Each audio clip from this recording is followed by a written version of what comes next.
மாதத்தில் குற்றப்பத்திரிகை தாக்கல் செய்து கைது செய்வர்களுக்கு தண்டனை பெற்றுக் கொடுப்போம் என முதல்வர் இன்னைக்கு ட்விட்டர்ல செய்தி போட்டிருக்காரு. முதல்வர் நிறைய செய்திகளை இப்படித்தான் போட்டுட்டு இருக்கிறாரு.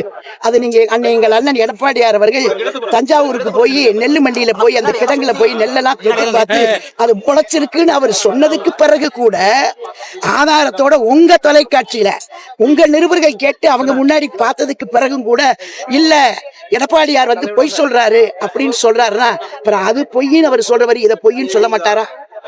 இதை பொய்ன்னு சொல்ல மாட்டாரா? அதை போய் நீங்க கேட்கறீங்களே, அவர் பொய்யிலே பிறந்து பொய்யிலே வளர்ந்தார். உங்களுடன் பயணித்தவர் உங்களோட கழகத்துல பணியாற்றிய மனோஜ் பாண்டியன் திமுக நினைச்சிருக்காரு.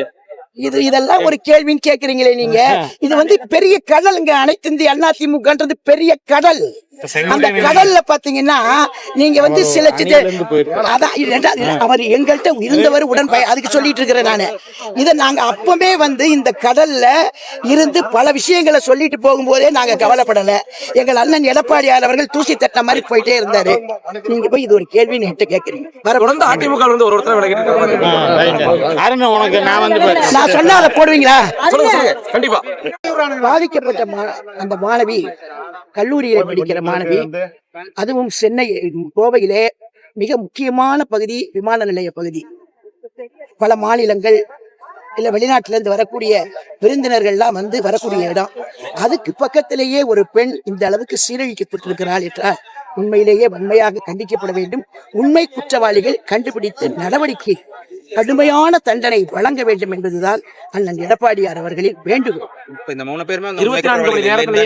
அதாவது ஒரு உண்மை குற்றவாளிகளை இவங்க கண்டுபிடிச்சிருக்கிறதா சொல்றாங்க.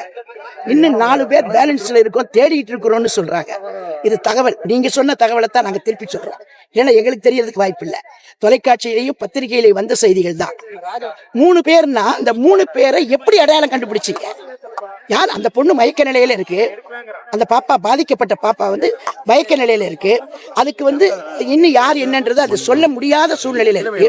இந்த அடிபட்ட பையனுக்கு கடுமையா அடிபட்டு இருக்கு, கடுமையான முறையில பாதிக்கப்பட்டிருக்கான், பயந்துருக்கான் அந்த பையன். இதெல்லாம் நீங்க கொடுத்த செய்திகள் தான். பாதிக்கப்பட்டிருக்கிறான். யாரு இந்த தகவலை உங்கள்கிட்ட சொல்லி, அதுவும் துடியலூர் கிட்ட உடனே போய் எப்படி பிடிச்சிட்டு வந்தீங்க? துடியலூர் கிட்ட போய் பிடிச்சிட்டு வந்ததா தகவல் வந்திருக்கு. இன்னைக்கு நான் கேட்க விரும்புறது என்ன, உண்மை குற்றவாளிகளை கண்டுபிடிங்க. அதுதான் எங்க அண்ணன் எடப்பாடியார் அவர்கள் திரும்ப திரும்ப சொல்றாரு. நீங்கள் தயவு செய்து யாராவது இந்த களங்கத்தை சீக்கிரமாக போக்கிவிட வேண்டும், தேர்தல் வருது, அதனால யாரையோ பிடிச்சு கொண்டு தண்டிச்சு விட்டுறணும்னு நினைக்காதீங்க. உண்மையான குற்றவாளிகளை கண்டுபிடித்து குற்றங்களை தடுத்து நிறுத்துங்க.